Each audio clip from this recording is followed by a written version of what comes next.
Глядя на скорость выхода готовых деталей, сложно поверить, что их вытачивает человек таких лет. Калимуле Миннуллину 89, 65 из них за этим станком. Один цех, один токарный станок, один завод.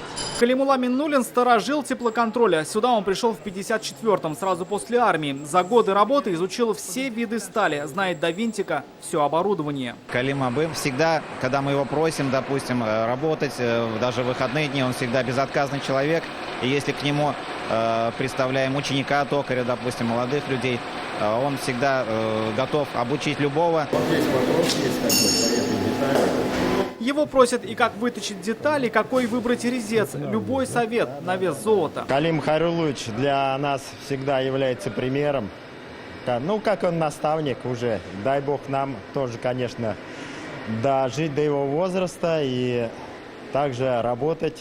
Добрый, все время нам шоколадар раздает.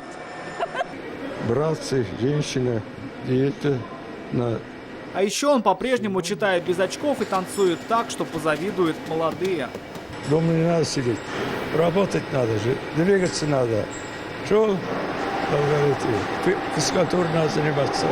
Таким полным сил Калимулла Хайруллович готовится к 90-летию, а там и вековому юбилею. Главное, чтобы здоровье не подвело, а уж за ним не заржавеет.